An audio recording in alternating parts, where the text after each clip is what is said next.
Criterios. Una entrevista de Mix de Medios.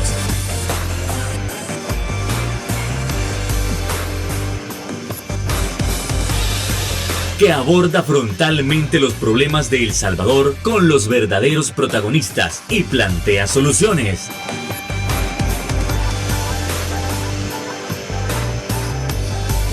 Criterios.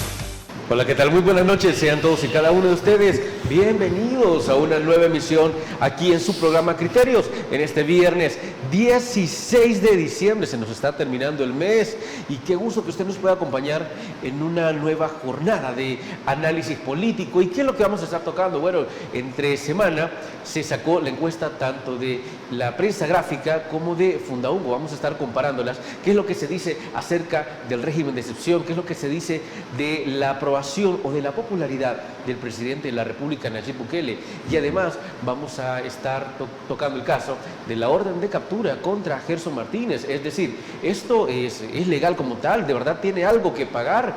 Bueno, como muchos dicen en la oposición, es una mera persecución política. Bueno, eso y más lo vamos a estar analizando, como siempre, con nuestros invitados, Ronald Umaña y Marvin Aguilar. Ronald, ¿qué tal, caballero? Muy buenas noches. Buenas noches, Fernando. Gracias por la invitación, ¿oíste? Es un gusto estar aquí con don Marvin y por sobre todo con ustedes en su casa. Buenas noches. Marvin, ¿qué tal? Muchísimo gusto. ¿Qué tal? Buenas noches, Ronald, y un saludo a la audiencia de Canal 8. Encantado, y no hacemos esperar más a nuestra audiencia, vamos entrando en materia respecto a estas encuestas. Y uno de los datos que más llama la atención es que la población le da, al menos por parte de LPG Datos, el 88% de aprobación hacia las instituciones como la Fuerza Armada. Es decir, en comparativa con años anteriores, la población la reprobaba, o al menos tenía un 60%, pero ahora un 88%, quiere decir, las cosas se están haciendo bien, o como también alguien nos dirá por ello, o es que las encuestas están manipuladas. Ronald, por favor, ábranos el programa. Fíjate que a mí me da tristeza, ¿verdad?, ver al pueblo salvadoreño hablando bien de esta Fuerza Armada. ¿Por qué? ¿Verdad? ¿Qué es lo que le Sí, causa te tristeza? digo porque no es cierto, ¿verdad? Ahí hay muchos troles, ahí hay mucha propaganda falsa.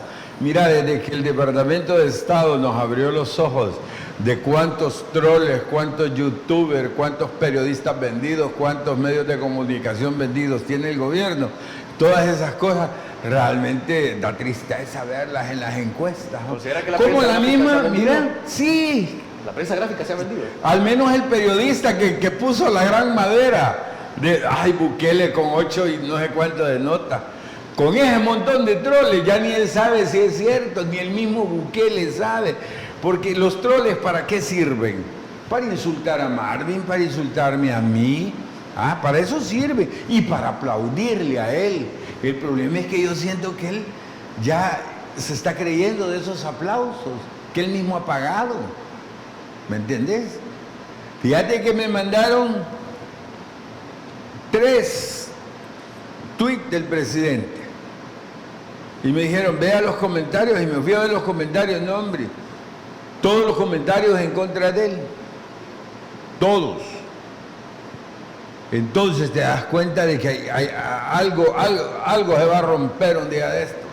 ¿Verdad? Que hay una burbuja en la que están viviendo en este gobierno que no la van a poder mantener.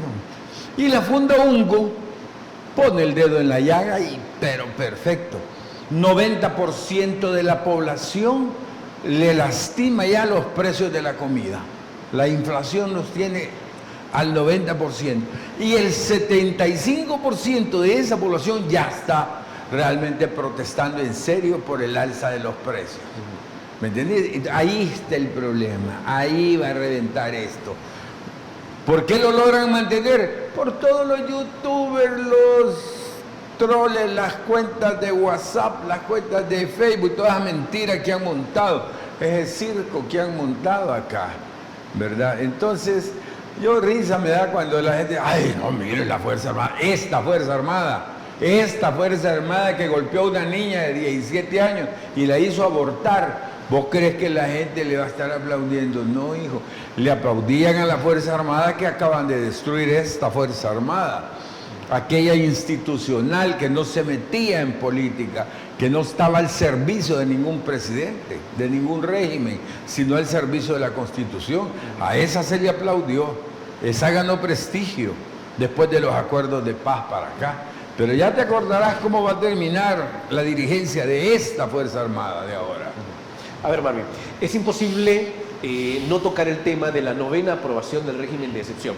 A ver, estamos hablando de que tal vez a muchos ya les aburrió, pues sí, pero siguen siendo un tema altamente importante. Y en ese sentido, comparándolo con las encuestas, con la de LPG, por ejemplo, que también el 88% aprueba la Fuerza Armada, que también la cantidad de protestas no es la esperada por la oposición hacia cada prórroga del régimen de excepción, podríamos mencionar, o tal vez tenga una opinión diferente, de que esta encuesta sí está respaldada por la ciudadanía, acorde a cómo se está llevando a cabo el sistema de seguridad.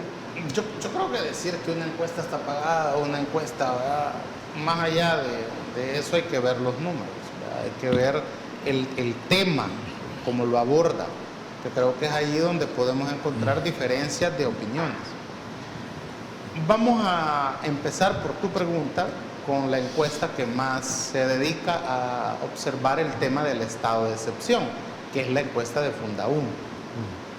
Esta encuesta dice que hay un 90% de aprobación al estado de excepción. A la gente le gusta el estado de excepción. Esto hace que, obviamente... O se ha acostumbrado al mismo. Pues sí, pero les gusta. Pues no sí. Están diciendo estamos en contra o quítenlo. Están diciendo que están de acuerdo. Este 90% es en consonancia con la aprobación que hay por el Ejército y la aprobación que hay por la Policía Nacional Civil. O sea, si están de acuerdo con el estado de excepción, están de acuerdo con quienes están aplicando el estado de excepción, que en este caso es la Fuerza Armada, Sí, claro. y la Policía Nacional Civil. Entonces hay concordancia en ambas encuestas, en el sentido de eso. Aquí hemos discutido en este panel a la saciedad sobre el deseo de venganza de la sociedad salvadoreña contra los pandilleros. Por lo tanto, no nos debe de parecer extraño que haya altos índices de aprobación al tema del estado de excepción. Yo incluso me he manifestado en otros paneles y en este a favor del estado de excepción como una herramienta que el gobierno dice necesitar para combatir las pandillas. Hay posiciones que dicen que no necesita el estado de excepción para contrarrestar las pandillas. Para capturar delincuentes Pero esa no es una- necesitas estado de excepción. Pero esa es una ¿Y vos lo posición. sabes? Pero es que esa es una posición. Yo no soy el gobierno, pero el gobierno dice que No, lo necesita. como antropólogo vos sabés que Claro, no se necesita pues sí, eso. pero yo no estoy tomando esas Por decisiones. lo tanto, no deberías de estar avalando esas Estoy cosas. hablando de la posición del gobierno y que a la gente en un 90% le parece bien el estado de excepción. Ahora, Incluido vos. yo estoy de es que vamos a ver. Ok, quiero Una que termine cosa, su idea, una Mario, cosa es primero. que yo esté de acuerdo y otra cosa es que yo piense que eso es la solución al problema. Eso es totalmente distinto. Claro. Va. ¿Y cómo puedes estar de acuerdo, Marvin, por Dios santo? Pero es que es la herramienta que el gobierno dice que necesita. Ah. Porque si el gobierno dice que necesita matar a todos los salvadoreños, vos vas a estar de acuerdo porque es la herramienta que el gobierno necesita. Vale. Creo que ahí está cayendo en una falencia. No, pero mira qué interesante digamos, el ejemplo extremista que ha puesto. Pues sí, porque no va a haber un gobierno que diga que va a matar a los salvadoreños. Pues ningún gobierno va a decir eso. Ya llevan 150 en las cárceles. Por eso, vaya, pero somos 6,5 millones, vaya. Entonces no o los sea, va a matar a todos. Ah, pues sí que los matan. Claro, entonces decir que va a haber un gobierno que va a matar a todos los salvadoreños es ser extremista, ¿vale? Es como esas ideas milenaristas, ¿va? Que ya viene el fin del mundo, ¿va? Y llevamos 2000 años esperando el fin del mundo, ¿va? El punto es este. Ese ejemplo extremista que él ha puesto me permite a mí explicar algo. La gente está de acuerdo con el estado de excepción. Es algo que no lo puede cambiar nadie. Que sea bueno, que sea malo, Eso que no yo quiere esté decir de que vamos a acuerdo. estar de acuerdo. Sí, pero la gente en un 90%. A usted no le parece, pero hay un 90%. No, lo que no me parece es que vos, un académico, esté de acuerdo yo en estoy eso. Ok, quiero que Marvin primero termine la idea. Estoy analizando la realidad. Mi Pero trabajo te pones de acuerdo. en este panel, mi trabajo, más que tomar posición o más que decir lo que yo crea en lo personal, hay que analizar una realidad que tenemos. Partiendo de la realidad que tenemos, uno puede tomar posición, que es totalmente distinto. Es que tenés que tomar posición, si no tus ¿Qué es lo que comentarios dice? van a ser estériles. ¿Qué dice esa encuesta de ese 90% a favor del estado de excepción? también dice, ¿verdad?, un 90%, que no está de acuerdo que la familia de los detenidos no sepan el paradero de sus familiares presos. Hemos sabido que, por ejemplo, una familia se acaba de enterar que su familiar llevaba muerto 4 años. 4 años. Y ellos todavía llevando un kit de cosas que parece ser que hay que ir digamos, a dejar a los penales, ¿verdad?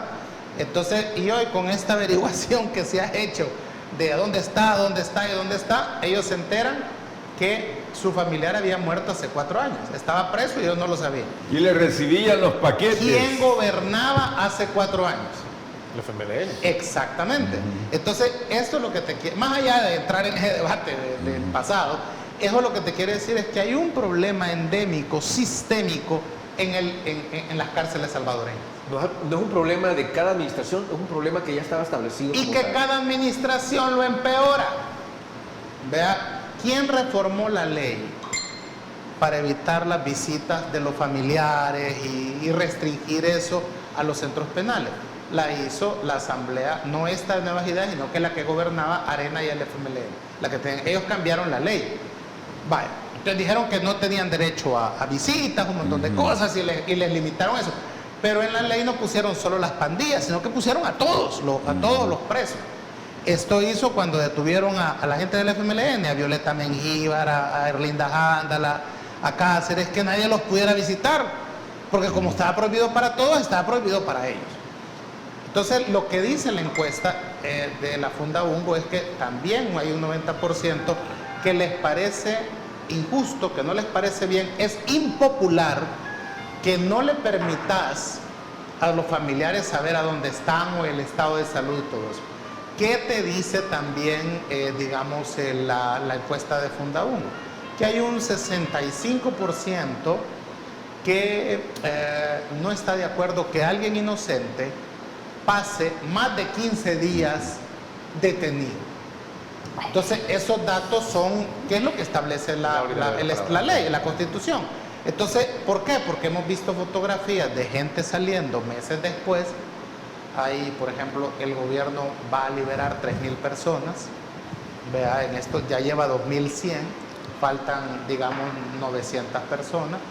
Y en el mismo informe del Comité de Tortura de Naciones Unidas, se ha establecido que hay que revisar 10.000 casos, ¿verdad?, de gente que posiblemente pudo haber sido detenida y, digamos, y no tiene por qué estar detenida. Entonces, estamos viendo de que la gente sí quiere que se combata la delincuencia, entiende que el estado de excepción es una herramienta para el gobierno, entiende quienes lo están llevando a cabo, pero no está de acuerdo con lo que hemos dicho siempre en este panel: las violaciones a los derechos humanos. Y con esto cierro. Claro. Las 14 capturas que ha anunciado la Procuraduría para la Defensa de los Derechos Humanos de policías y militares involucrados en las muertes que han sucedido durante el estado de excepción, te demuestran de que hemos dicho de que quien viole los derechos humanos en este estado de excepción va a tener que responder ante la ley por esas violaciones a los derechos humanos.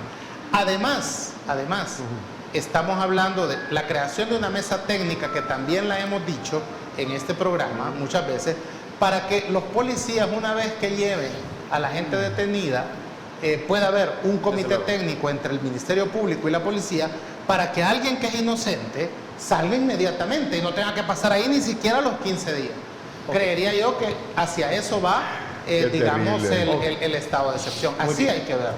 Bueno, hay que ver qué divergencias tiene Ronald Umaña, porque no está muy contento. Pausa comercial, ya volvemos.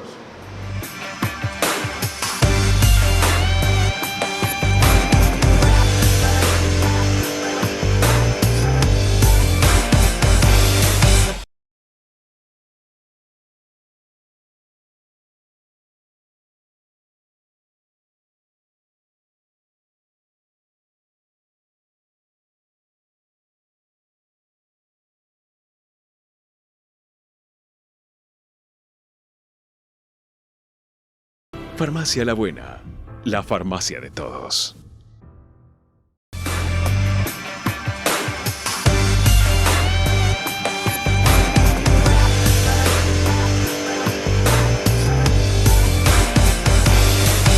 Ahora nuevamente, como estábamos hablando de cómo se maneja la interpretación de los datos o de las encuestas, tanto de LPG como de Fundaungo, entendemos que Ronald Umaña tiene ciertas divergencias con cómo se está llevando a cabo el sistema de seguridad o con los detenidos en los centros penales, o con esto de que las familias ni siquiera pueden saber dónde están o siquiera están vivos o muertos. Ronald, por favor, ¿qué es lo que no está de acuerdo? Justo en eso que tú has dicho. Y no estoy de acuerdo en lo que dijo Marvin, realmente. ¿Qué todo? En todo. Primero viene a decirte que está de acuerdo con eso, con el estado de excepción. Pero al final te dice de que hay 10,000 inocentes presos, al menos. ¿Verdad? Que hay asesinatos. Llevamos como 150 asesinatos ahí.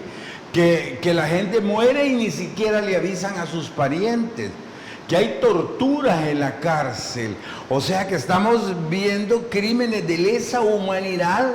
Por esto acá en este momento lo vemos nosotros.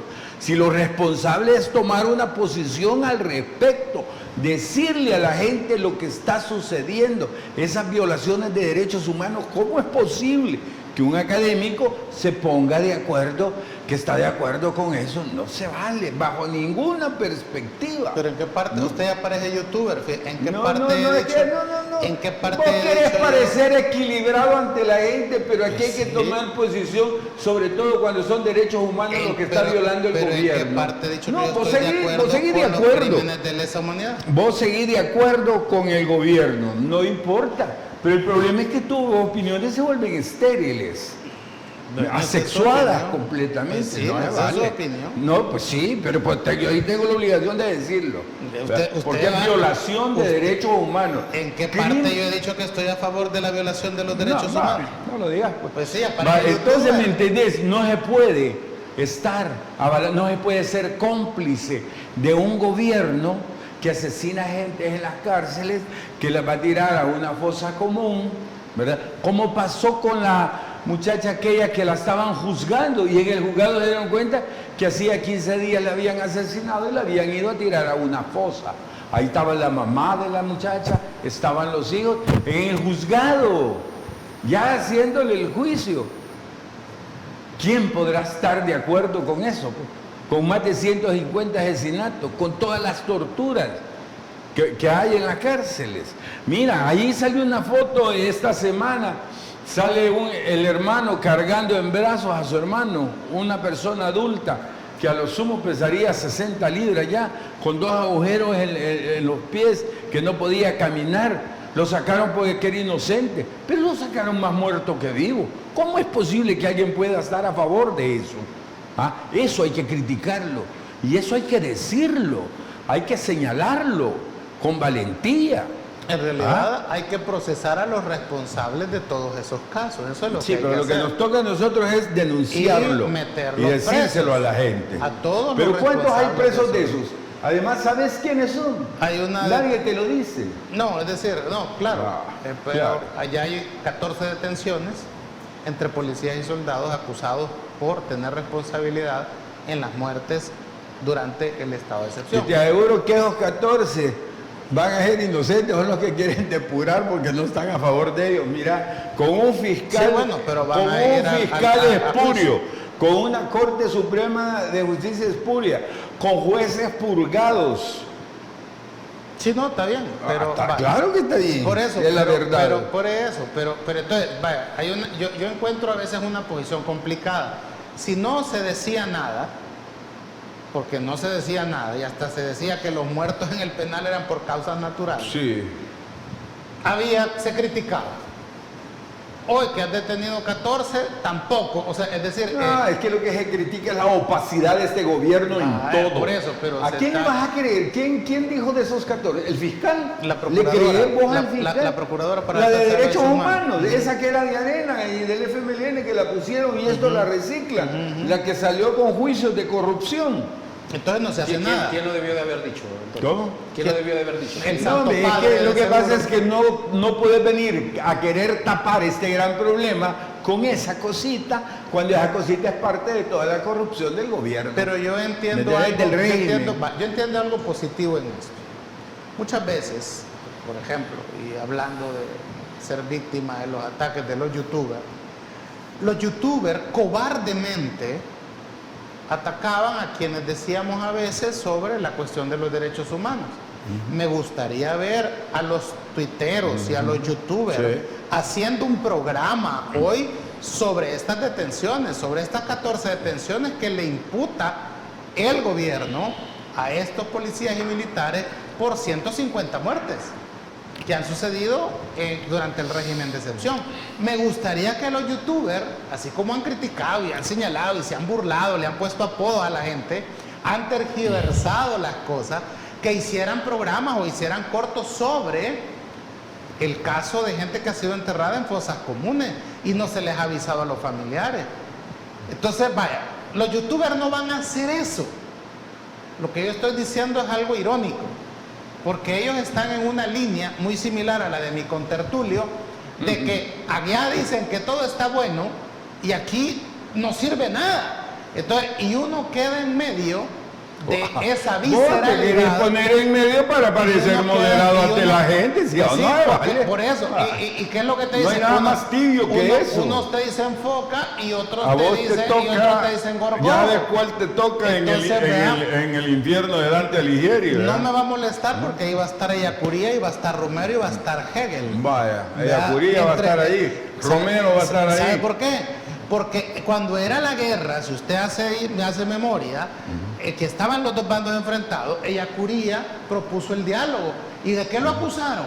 La izquierda, ¿qué decía? ¿Cómo vas a negociar con los asesinos, con los masacradores del pueblo? Vos realmente no conociste a Ellacuría, ¿verdad? No, pero he leído la historia. Ah, no, pero la leíste a tu favor. No, ¿y qué decía el ejército? La cabeza de la guerrilla, y por eso lo mataron. Pues sí. Que Romero, ¿qué hacía? Él atacaba a la derecha y atacaba a la izquierda.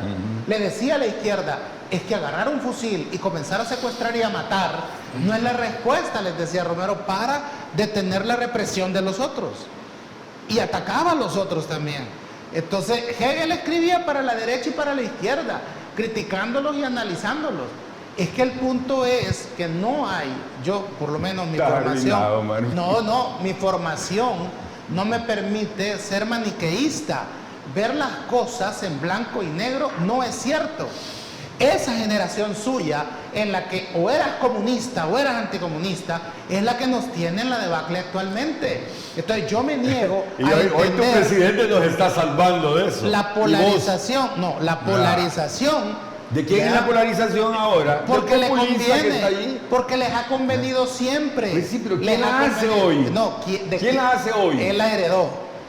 Porque funciona. No, hombre, Marvin. Funciona. No digas y no, eso, usted está hijo. polarizado, pues. Él es un populista y él hace polarización aquí. Porque la polarización no se hereda. Porque funciona. Se hace. A usted le conviene ponerse como antípoda del otro. Y lo hacen, y lo llevan a televisión, y el otro lo hace desde el gobierno. O sea que la polarización hoy es heredada, es genética. No, hombre, está loco. Hay una cosa que se conoce como ADN político, ¿sabe usted? Sí, yo lo sé. El ADN político, el ADN político. O sea que la polarización Bukele la heredó ¿de quién? ¿De Arena y del Frente? No, y Arena y del Frente la heredó del PCN y los comunistas, y Martínez contra los comunistas, y los liberales contra los conservadores, y los monárquicos contra los independentistas. Pasemos a otro tema mejor. O sea, es decir, está ahí. Sí. Entonces, esa polarización, yo me resisto heredada a entrar. Claro, es histórica. La nueva teoría política. Pues claro, ¿para qué son estos programas? Pues son para generar teoría política. Entonces, ahora obligarme a centrarme. O sea que hoy Nacho Ellacuría y Romero eran tibios. Ellos buscaban, la tercera vía le llamaban. O sea, ellos, nunca los conociste. Ellacuría le llama. ¿Usted sabe lo que es la tercera vía? Que de eso escribió el padre de Ellacuría. Pues sí, es que no solo había que conocerlo, Ronald, también había que leerlo. Bueno, momento de nuestra siguiente pausa comercial. No nos cambien, que ya volvemos.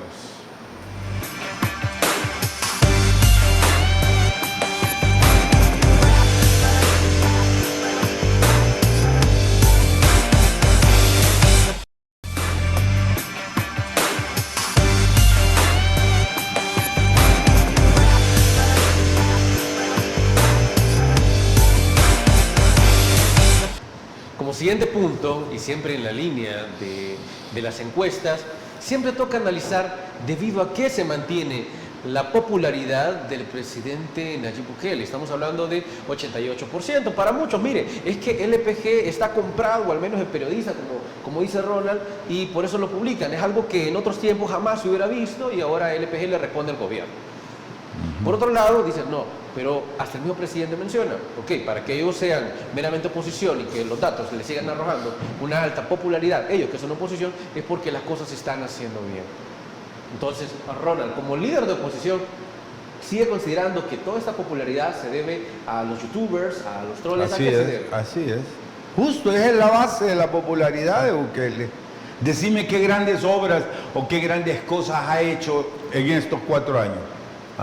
Y decime si va a poder hacer algo de aquí para allá. Este gobierno está acabado, ya no hay tiempo para hacer nada.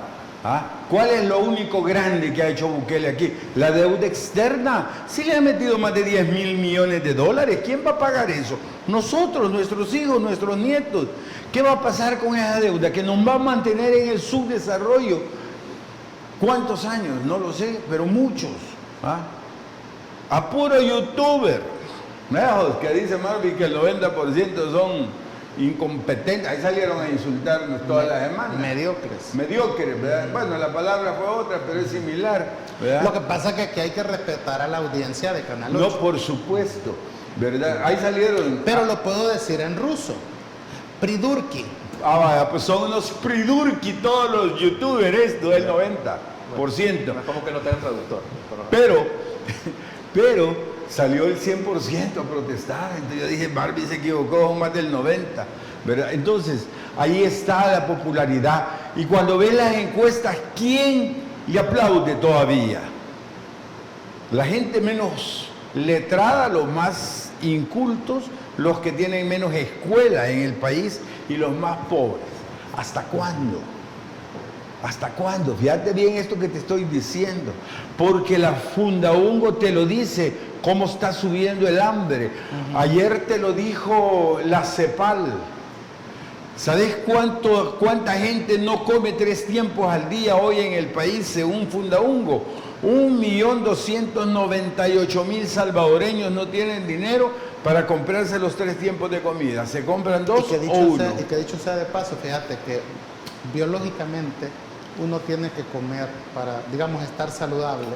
No gordo, sino saludable. 6 veces al día. 5 veces al día, porque es el desayuno, un break en la mañana, el almuerzo, un break en la tarde y luego la cena. Entonces serían 5 veces. Entonces aquí comer 5 veces al día, me imagino que es un privilegio. Es un lujo. De una minoría, ¿verdad? Que ya... Muy selecta. Ajá, porque 5 veces, porque lo que... ¿Usted cuántas veces come al día? Yo 2. Yo soy de los pobres que ya cayeron ahí, porque la CEPAL te había dicho hace 4 o 5 meses más o menos que 900.000 salvadoreños no podían comprar su comida. Ronald come 2 veces al día, pero es que la primera vez son 3 langostas y la cena es o es un pavo o es pierna de cerdo, ¿verdad? O sea, Ya te la crítica. y con Sigue caviar. siendo 2 veces, no le está diciendo que Nunca está he mintiendo. comido langostas en mi vida, y menos con caviar, jodido. Y champán. ¿Cómo? Y champán. No, un alcacelser le pongo y digo yo mentalmente Bueno, que no es digamos champán. marcas porque, pues, Qué sí, mala están vida, pagando. qué mala vida ha tenido, ¿verdad? Bueno, entonces, eso es lo que está sucediendo. Pero espérate que esa gente pobre le apriete un poco más el estómago y ya va a pasar. Porque si la CEPAL nos dijo eso hace 6 meses, ponele, que eran 900.000 y según Fundaungo son 1.200.000, casi 1.300.000 ahora, ¿cuánto va a ser dentro de 6 meses y dentro de un año? Ahí va a haber un estallido social, ahí va a haber un estallido social en este país. Y violento. Hay algo que en lo que sí se puede coincidir que es preocupante con Ronald, es el tema, por ejemplo, tú sabes que la gente, porque eso mismo refleja la encuesta, que es interesante, nosotros que hablamos constantemente en televisión y que hemos estudiado la realidad del país, sabemos, por ejemplo, esto: el salvadoreño, cuando no puede comprar carne, ¿verdad? Porque la carne de res es la más cara, pasa a carne de cerdo, O después pollo. a pollo. Entonces, es alarmante la cantidad de hogares que han tenido que dejar de comprar carne de res, cerdo y pollo y se han pasado a las pastas, ¿verdad? Que es lo que el salvadoreño llama macarrones, dice el salvadoreño, ¿no? Pero son las pastas. Entonces, y resulta que hay mucha gente también ya que ya no puede comprar las pastas. Hay gente que ha dejado de comprar verduras. Sí. Entonces, es decir, que son como lo más barato, digamos, dentro de la canasta básica ha subido. Hoy te cuesta 50 centavos una cebolla. Pero aquí hay otro elemento interesante para eso. Lo que el salvadoreño a veces le cuesta hacer es, vamos a ver, ¿en qué vamos a gastar, verdad? La comida debería de ser lo principal que el salvadoreño, digamos, cuide. Pero a veces prefieren gastos como el celular, ¿verdad? Que es algo que lo tienen... Como el cable, o sea, mayor gasto en entretenimiento. Por ejemplo, ¿verdad? Porque sienten que... Ahora, quiero decirte que muchos están vendiendo el celular para comer. Sí, es correcto. Yo no estoy diciendo que hay que llegar a esos extremos, ¿verdad? Sí, lo que te está diciendo es la encuesta, más allá de entrar en si eso es bueno o es malo, que la gente pues haga con lo que quiera con su dinero, pero el punto es que sí, está aumentando los niveles de pobreza y sí está aumentando el costo de la vida para la gente. Ahora, que esto vaya a provocar un estallido social, perdóneme para entenderle, está hablando como lo que pasa en Perú, algo así, que va a salir la gente a la calle y va a haber una... Lo que pasó en Chile con el metro. Okay, bueno, porque lo del Perú es una cuestión de carácter muy político. Esto va a ser de carácter muy económico, de hambre. Yo tengo mis reservas de... vamos a hacer el ejemplo chileno. Pero yo les quiero plantear también... Gente en las calles protestando masivamente por el alto costo de la vida...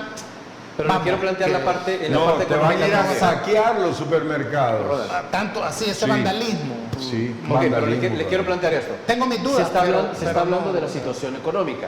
¿Se le puede echar toda la responsabilidad a la actual administración, independientemente que esté haciendo las cosas bien o las cosas mal, sin tomar en cuenta los factores que desencadenaron la inflación en este año y quisieron que todo se viniera arriba, como lo fue la guerra entre Rusia y Ucrania? Yo creo que aquí hay una especie de realidad que tenemos que entender. La situación internacional sí afecta definitivamente, pero los países tienen la obligación de prepararse para las contingencias, claro, desde luego, que va a provocar eso. Te voy a plantear un caso. Aquí hay dos cosas que deberían de atenderse, si querés, de urgencia, desde 2019, que se asume el gobierno, que es el tema de la educación y es el tema de la agricultura. Entonces, si tú desde 2019 hubieras comenzado a reactivar el aparato productivo agrícola, ahora que ya vamos a llegar casi al 4º año de gobierno, ya en 4 años podrías estar viendo los primeros resultados para poder bajar el alto costo de la canasta básica. Es que hay una cuestión, ¿cómo puedes mejorar la economía de la gente? O le subís el salario mínimo, o los salarios en general, o bajar los precios de las cosas. Y una forma de bajar los precios de lo que nos comemos es produciéndolo nosotros, porque va a ser más barato. Legumbres, verduras, carne, cerdo, pollo, todo cereales. Eso. Pero como no puedes entrar a producir todo eso, debes de comenzar por las verduras y todo eso, que sí te alimentan, que la gente puede, y por la misma necesidad puede mezclar la comida para que en vez de no comer por lo menos verduras, vegetales y frutas. Bueno, pues eso... Acaban de nombrar otro ministro de Agricultura, que era como el tercero, ¿no? El sexto. Cuarto. No, eso es Perú, que lleva el 6º presidente. Este es el 4º. O sea que el cuarto, no hay problema. Uno por año, está bien, para que no crean que van a estar ahí para siempre. No puede decir que 4 inútiles. Entonces, es decir, eso te está demostrando, eso y las encuestas, que el Ministerio de Agricultura y Ganadería es el peor evaluado de todos los ministerios. Y el que estés nombrando un ministro por año te está diciendo que hay un problema en agricultura y que no se están queriendo dar cuenta que la salida al problema económico, al problema de los costos de lo que nos comemos está en el Ministerio de Agricultura. Y la educación, obviamente, que es la que hace que podamos aprender a gastar el dinero y administrarlo. Porque con esto cierro. No sé si usted comparte eso conmigo, hay mucha tendencia a un consumismo irracional de querer aparentar lo que no somos. y somos un país pobre. Y tenemos que aceptarlo, y no es malo aceptarlo, y hay dignidad en ser pobre. El problema donde no hay dignidad, veo yo, es en ser tonto y querer aparentar lo que no somos. Ok, antes de irnos a pausa comercial, entiendo que usted tenía una opinión también Sí, pero por ahí respecto a lo... después de la pausa. Le doy el tiempo, no hay problema. ¿Ahorita? Sí, claro. Ah, bueno, no, hombre, mira, es que es cierto lo que dice Marvin. Este gobierno se descuidó totalmente. Desde que entró. Desde que entró, claro. Sí que entró diciendo que te iba a dar un satélite Cuscatlán. ¿Ah? La Chivo Wallet, ¿cuánto se ha votado en la Chivo Wallet? ¿Por qué no se invirtió eso en el agro? Si es que aquí se lo dijimos desde el principio. Si eso hubiera ido a los campesinos, a los agricultores, hoy no tendríamos el problema que tenemos. Cuando me dicen, es que la inflación mundial, es que no es cierto. ¿A quién le compramos las verduras? A Guatemala. Y Nicaragua. Y México. ¿A quién? A Guatemala. ¿Qué sucede con Guatemala? Que nosotros le estamos dando de ganar a Guatemala, a los campesinos guatemaltecos. ¿Por qué no le damos de ganar a los campesinos nuestros? Los cereales se los compramos a Nicaragua, ¿verdad? ¿Y por qué no a los cerealeros nuestros? ¿Por qué no los apoyamos y levantamos la producción del agro para los nuestros, sino que vamos a fortalecer a nuestros vecinos? El chancho, ¿a quién se lo compramos? Y los lácteos, a Honduras. O sea que todos los países que tenemos alrededor ganan a costillas de nosotros por tener gobiernos incompetentes. Y algo que también no han visto en este gobierno y lo ha tratado muy mal es la salud. ¿Ve? Pero se votan, hoy dicen que compran un Bitcoin diario, uno diario. Y se han gastado una cantidad de millones en eso y no tenés acetaminofén en el seguro. Las escuelas, a estas alturas deberíamos de llevar, creo que 297 escuelas reparadas desde que el 7 de septiembre el presidente lo prometió y no ha hecho ni una. Entonces todo ese montón de mentiras hacen que estemos en la situación económica en que estamos, porque lo único que ha subido aquí es la deuda externa, más de 10.000 millones en 3 años y pico. Y para que la gente pueda comparar, el FMLN endeudó al país en 10 años en 8.000, en 3 años 10.000. ¿Te das cuenta? Entonces, eso te genera inflación, eso te genera precios altos. ¿Sabes cuánto será el costo de la deuda que tenemos ahorita? En intereses, en uso de la deuda. Eso es altísimo y cada día es más alto. Cada día tenés menos dinero para atender a la gente pobre de este país. Cada día la estás matando de hambre. ¿Por qué? Por seguir creciendo. ¿Y en qué han invertido la deuda? Porque el problema no es endeudarse, el problema es no invertir en lo que te endeudas. Aquí no veo yo que se han hecho esos 10.000 millones. Ok, bueno. Pausa comercial. No nos cambie porque ya volvemos.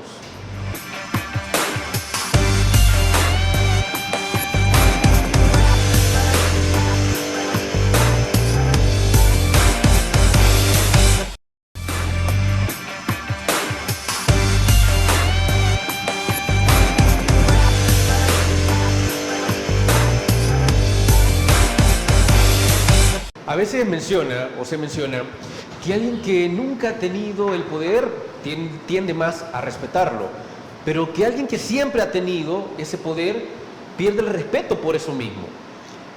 Y en esa línea, de repente, hay ciertas personas, determinados ministros de determinadas administraciones, que consideran que pueden pasar encima de las leyes, que se consideran intocables.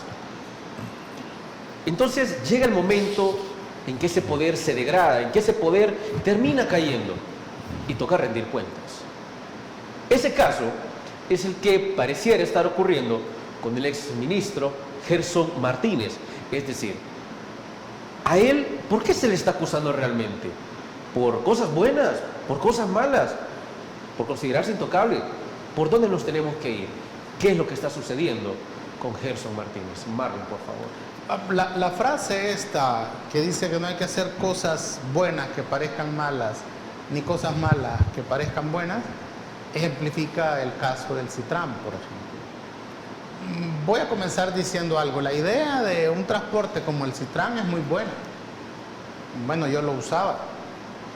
ir desde Metrosur a la terminal de Oriente costaba 33 centavos en un bus que podías llevar tu teléfono afuera, podías ir viendo, nunca se reportó un muerto ahí o asaltos. Es más, había un seguro, no sé si ustedes sabían, por si te pasaba algo dentro de la estación y el bus, que te cubría, ¿verdad? Eso.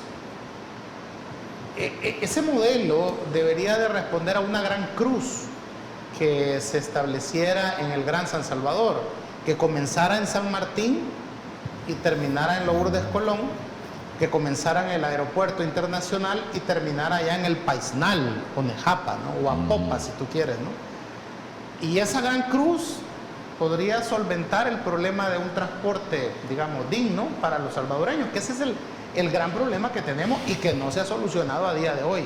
El transporte sigue siendo complicado, sigue siendo, ¿verdad?, difícil, y ahí viaja el 80%, 85% de los salvadoreños. 85. Entonces, es decir, no estamos pensando en resolverle un problema que es vital para las mayorías. Pues el transporte es un problema que parece ser que a nadie le ha interesado. Entonces, decir que lo vas a intervenir y que lo vas a solucionar y eso es bueno, pero lo haces mal, es lo que vemos que le ha sucedido en este caso al grupo que ha sido detenido. Ahí hay dos problemas. Una es que no se le puede concesionar toda la carretera que le dieron al Citran porque era privado.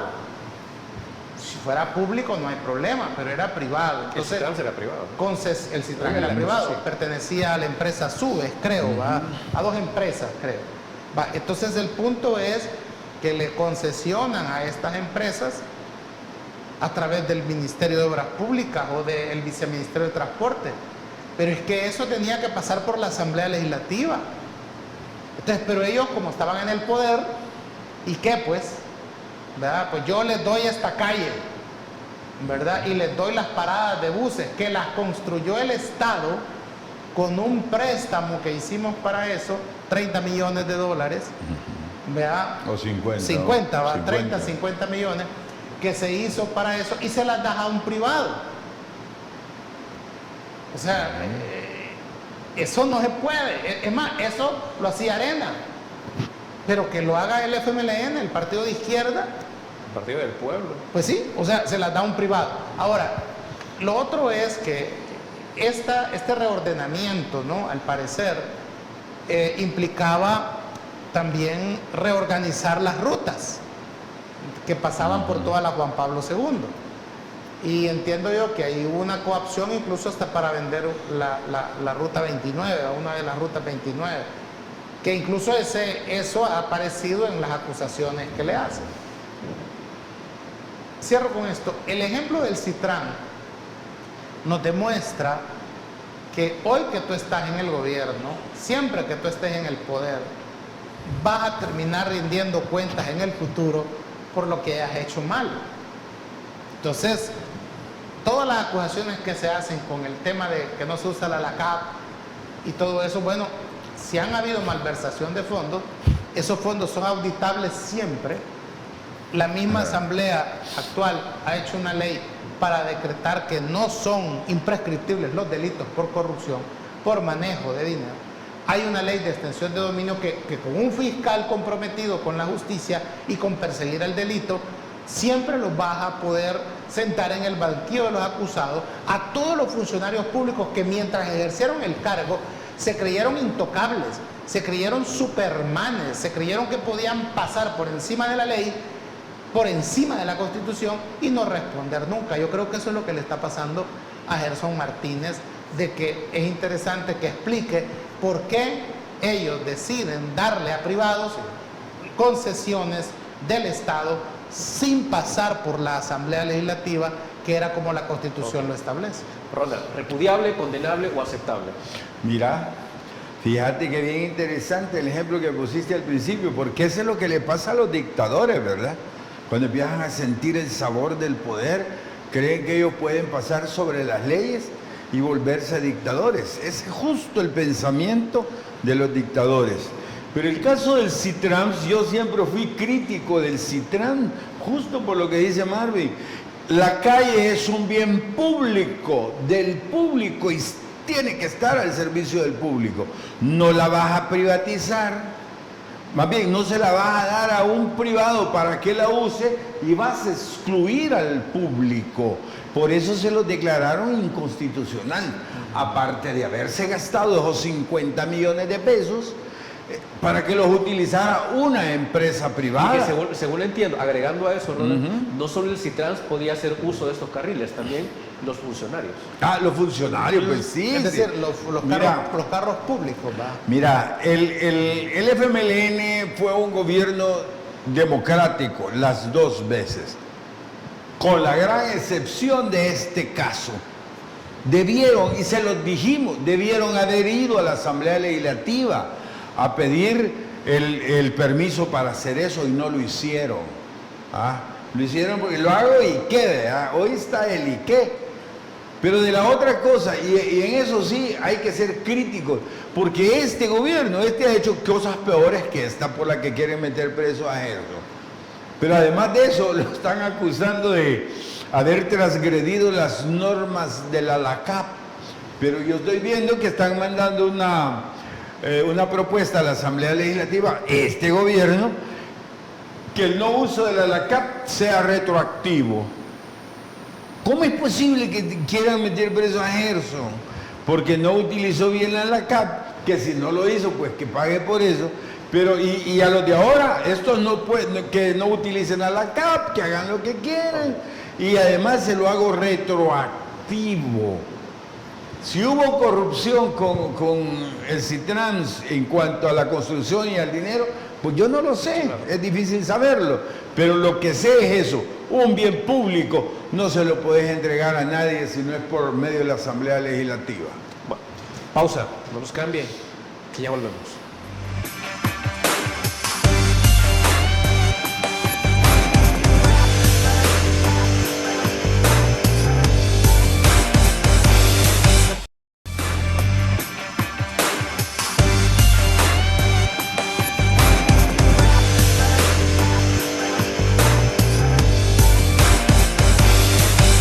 Ok, a fin de cuentas, todo este diálogo que se está llevando a cabo en torno a Gerson Martínez le afecta también al partido FMLN, posterior a que ellos han mencionado sus intenciones de competir fuertemente para 2024.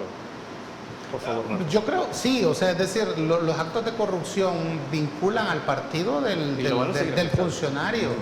Y en el caso de Gerson Martínez, que ha sido un militante histórico del FMLN guerrillero, él fue guerrillero, él fue precandidato a la presidencia por el FMLN, fue ministro casi 10 años, ¿verdad? Porque estuvo casi todos los dos gobiernos del FMLN, era un orgánico del FMLN, estaba en ese puesto por ser del FMLN, porque acuérdate que él no era ingeniero, ¿verdad? Entonces, si él incluso utilizó un término populista, si usted me lo permite, al definirse como ministro de Obras Públicas en el albañil del pueblo, ¿verdad? Entonces, término populista. Entonces, claro que si aquel momento él utilizaba, digamos, el cobijo del partido de izquierda cuando fue funcionario, es evidente que hoy que estamos hablando de que se les dijo que fue un error, que se les dijo, se les advirtió, ellos no tenían los votos en la asamblea, eso también hay que decirlo, y Arena obstaculizaba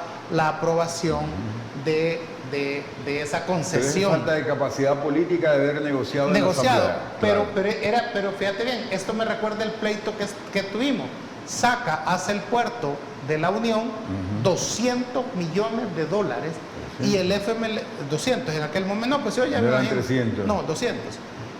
Y el FMLN se opuso sistemáticamente a aprobar la ley, porque en ese momento el FMLN era como la llave, a aprobar la ley para poder concesionar el puerto de la Unión. ¿Qué hace Arena entonces con el proyecto del Citrán? Oponerse a concesionar el Citrán desde la Asamblea Legislativa. Hombre, la negociación. Para eso son los dos incompetentes, claro. O sea, fíjate, para eso son los parlamentos. A Arena le bloquean concesionar el puerto de la Unión. Ahí está tirado eso todavía. Y Arena le bloquea al FMLN después el Citrán. Ahí está tirado el Citrán. O sea, eso te refleja lo que hicieron estos dos partidos con El Salvador. Ponerse trabas en las ruedas de la carreta, perdón la expresión, nos jode a todos. Tenés tirado el puerto, tenés tirado el Citrán. Somos un país pobre, que no tenemos medicinas para nuestra gente pobre, que nuestra gente tiene que dejar de comer carne porque no tiene para comprarlo, y nuestros políticos insensatos, mediocres, se dan el lujo de tirar millones en obras que nadie va a usar.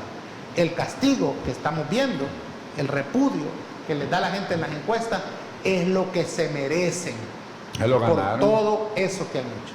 Okay. Caballeros, se nos ha terminado el tiempo de esta noche. Ronald, encantado. Gracias, Fernando, por la invitación y buenas noches a ustedes en su casa. Marvin, como Un siempre, saludo a la gente de Canal 8 y un gusto haber estado con ustedes. Amigos y amigas televidentes, gracias por habernos sintonizado una vez más. Recuerden que el criterio más importante siempre lo va a tener usted. Que descanse. Feliz fin de semana. Criterios. Una entrevista de Mix de Medios.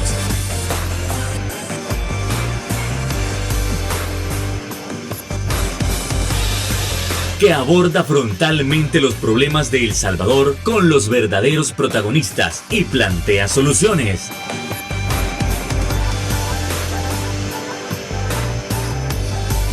Criterios.